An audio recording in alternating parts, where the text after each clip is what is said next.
Hey everyone, so what am I working on now? Well, I got this '04 Jeep Wrangler Rubicon. This bad boy right here. This thing's actually in very nice shape for an '04. I didn't check the mileage yet. And the old tried and true 4-liter. Anyway, let me get the hood prop set up. Hang on a second.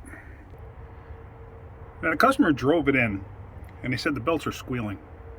Well, it's got a single belt. It's a serpentine belt system. But every time I go on a vehicle that has a belt-driven fan, so to speak, first thing I do is I always grab the fan.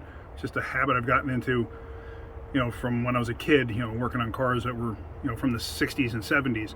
Grab the fan to see how much play is actually in the water pump. That's what I did on this one. Check this out.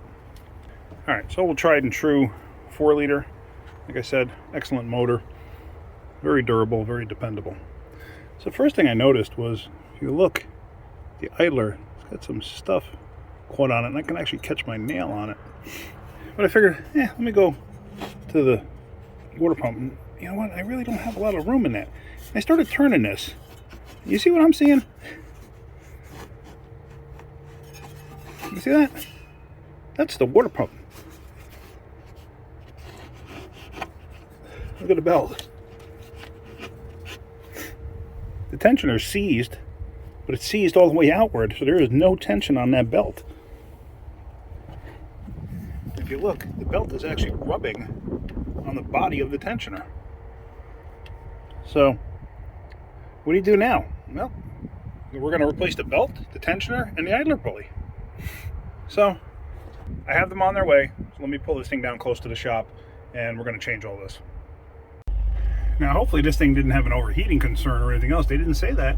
They also didn't say anything about the steering, which kind of surprises me, because being power steering and that belt being so loose, you have no assist. I mean, here's the steering wheel, and I cannot turn it, especially one hand. My left arm is not the strongest. I have a bad shoulder. But yeah, I mean, it's super tight, but they weren't complaining about it. So let's, I'm not going to pull it in the shop. I'm going to do it outside the shop. One nice thing about Wranglers is you can fold the hood back. You just got to be careful. Be gentle when you come back, because you can damage the hood if you're not careful. So anyway, there's our stuff. Let me get that belt off, which really shouldn't be a big deal. Should come right off. Always pay attention and make note of how the belt is routed, so you put it back the same way. With the belt out of the way, let's do the tensioner first. Here's the new tensioner. Pretty simple. I got the stuff from Advanced Auto Parts, so some of it's CarQuest stuff. So this is a Dayco no slack tensioner, 89-245, and it's held in, if you can see down here, that's a Torx, I believe. So let me go get some Torx sockets so we can get that off of there. I did already crack it free, because I really have no way of filming this while I'm doing it. So now it's relatively simple. So now this should come right off.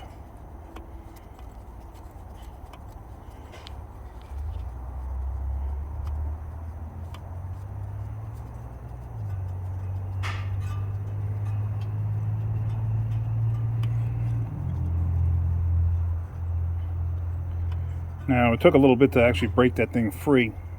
I actually thought I might break the socket. It was that tight. All right, so that thing's loose and it's free. So then, oh, there we go. Oh, it's actually the tensioner is broken. It's in pieces.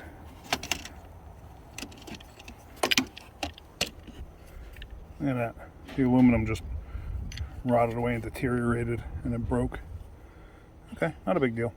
So now you got to transfer over the bolt, because the new one doesn't come with a bolt. It's probably stuck in there with like a plastic sleeve or something along those lines. So yeah, on the inside there's got to be like a plastic sleeve sunk down inside there. But that's okay. I don't think the new one's going to have that. The bolt's just going to fit through. Now it does have an alignment pin here and here, and that's going to fit into grooves down there. Let me actually get a rag. I want to wipe off the built-up corrosion on there.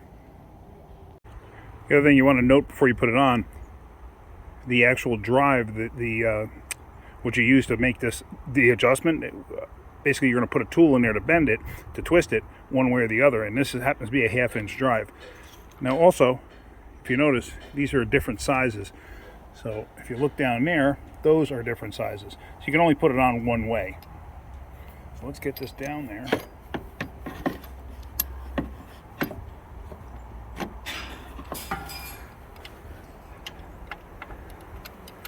Oops, sorry about that. I always do that. I wind up going off camera.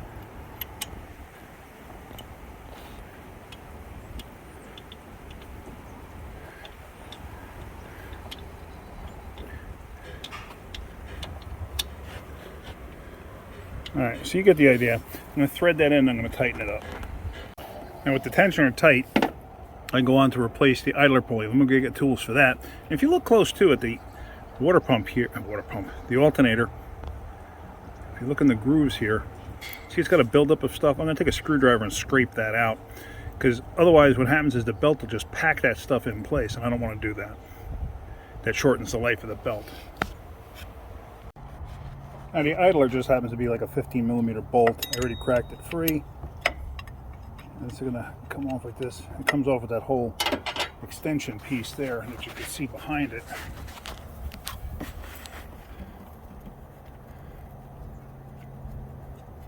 And usually you just transfer that over, because I'm pretty sure the new one's not going to have it. Now the reason I'm replacing this is because of all the grooves in it and stuff and pitting. I just don't want it to transfer to the new belt.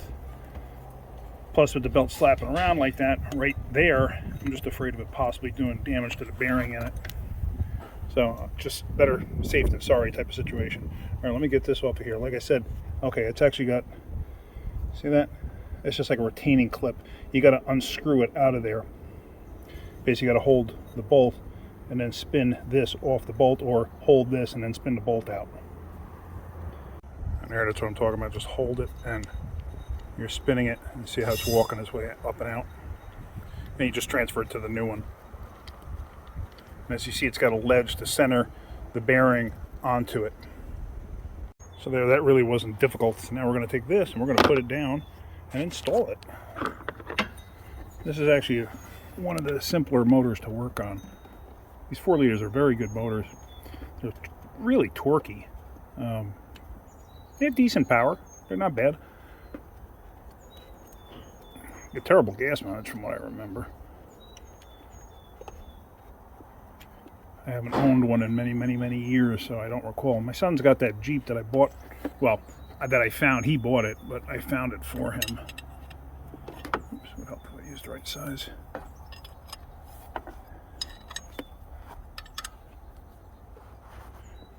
And just tighten it up. There we go. That's good. Good and tight. German torque spring. Alright, so then, like I said, we're going to clean out the pulley here. Just make sure there's no like excess junk stuck in there. So let me get that done. Let's see. Alright. So that's pretty cleaned out there now. Alright, so let's throw the belt on there. And while you have everything off, just always check your other pulleys, make sure everything seems good. Obviously, you're not going to turn the crank like that, but I mean, we already know the water pump is fine. But let me reach down there and hit the AC. Yeah, AC feels fine. Compressor itself, I can turn it. Okay.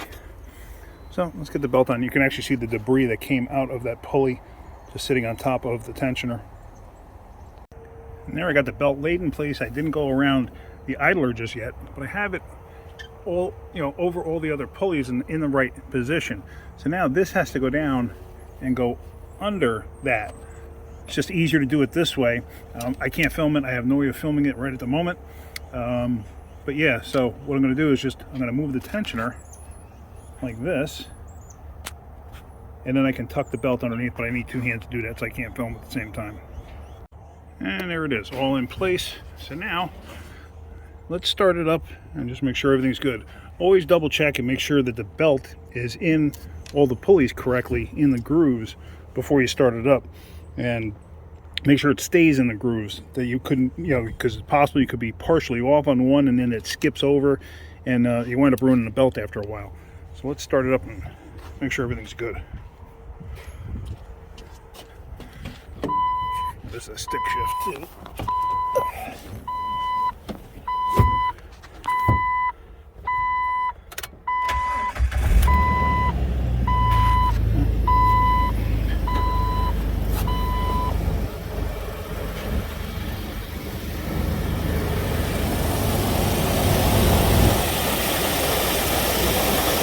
Alright, so there you go. Everything looks good. Oh, this thing had a belt routing diagram. Can't really make it out though. Alright, let's take it for a ride. Let me put these tools away. Alright, so I just took it for a road test. Everything seems fine. Belt's not making any noise. Obviously that was the problem. I mean, it was pretty simple, straightforward, easy fix. Yeah, I couldn't film anything while I'm driving. This is a soft top, and I tell you what, the noise in these things is pretty incredible. But yeah, alright. Well, hopefully you got something out of that. If you did, hit that like button. If you could, please subscribe. Alright guys, have a great day. Keep wrenching.